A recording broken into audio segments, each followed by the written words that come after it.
And when you find your true love, discussing money probably isn't the first thing that comes to mind, but financial expert Manisha Thakor says maybe it should be. She's the co-author of the book Get Financially Naked, and she joins us right now live from Santa Fe, New Mexico. Good to see you, Manisha. So great to be here. Okay, so when exactly does a couple start talking about money?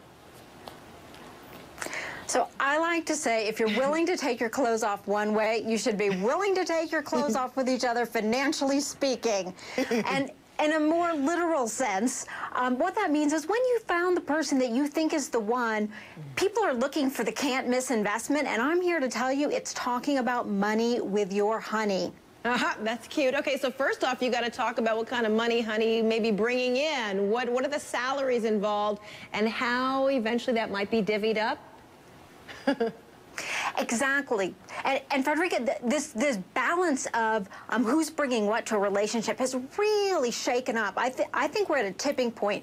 40% of women are now breadwinners in their families. Of working moms, 2/3 are breadwinners, co-breadwinners. So the traditional gender divides that came to that conversation about who's making what, who contributes what, it's all thrown up in the air, and we need a new way to talk to each other about this. Wow. All right. So I guess there need to be some common ground then. If you know, the woman's making the most money, then that means that perhaps she's going to be paying most of the bills, right? Because while you may want to advocate that both parties are paying some bills, if one is making a whole lot more than the other, then now you got to figure out, how do I split up the ratio of the bill paying, right?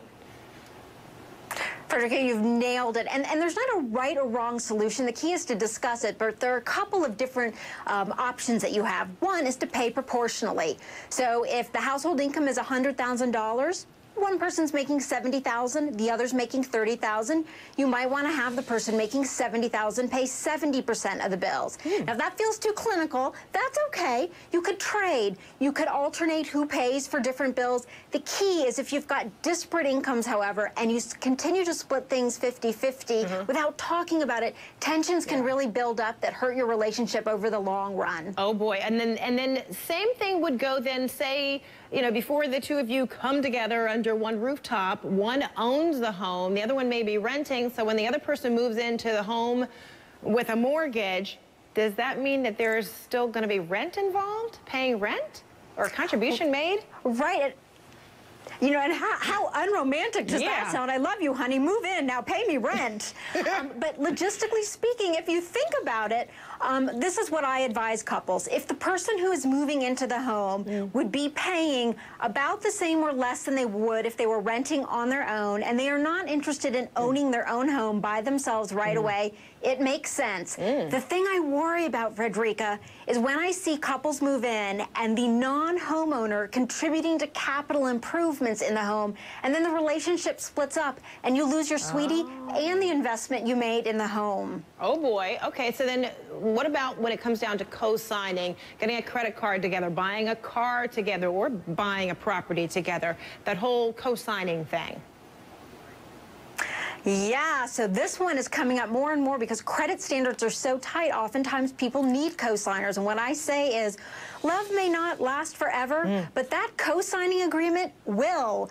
And so my rough rule of thumb on co-signing is don't do it unless you are absolutely willing to pick up the full obligation of that debt that you are co-signing on, because legally if you co-sign, that's just what you've agreed to do. Right. Okay. Exactly. And then so as you come together, you bring your families together. Now, what happens when a family member wants to borrow some money, wants to borrow some kind of something, you know, which is an asset or has capital asset? What do you do?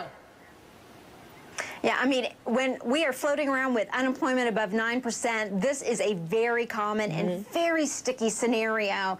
And so I think it boils down to how you and a couple have decided to handle your money. If you have joint funds, then I believe that you both should talk about it and it should be a joint decision.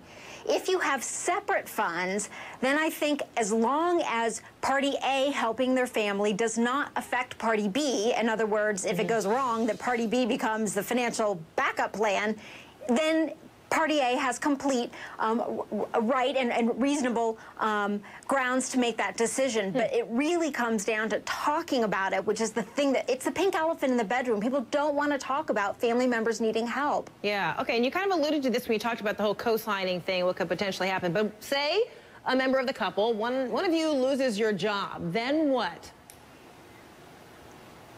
So the first and the biggest mistake that I see here, Frederica, is couples continuing to spend money as if they had two incomes, because it's embarrassing and it hurts your ego, and it's just gut-wrenching to go through this. And so as tough as it is, the first conversation you need to have is, what expenses can we cut down on? What changes are we going to make? Because you only have two levers to keep your finances going: earn more or spend less. Huh, okay, and then before you even get to that point, you know, maybe you both still have a job, but there are some signs that there may be some money trouble. Somebody's not handling their finances right. What are the signs? What do you look for? How do you know? Sure, so this one may be a little counterintuitive, but I found it amazingly accurate. Frederica, I watch people and how they pay bills, and I mean that in public places. So let's say you're in a restaurant and the bill comes. I found that the individual who just throws down the credit card or doesn't even look at the bill typically is the one in financial distress. Financially responsible people at least check, make sure they didn't get the other table's bill, or weren't charged for 3 bottles of wine when they only ordered 1. Another thing I noticed is attitudes towards luxury items and how much home or car a person has relative to their profession or their income. If there are disparities there, those can be classic red flags. Wow, all right, follow the money, honey.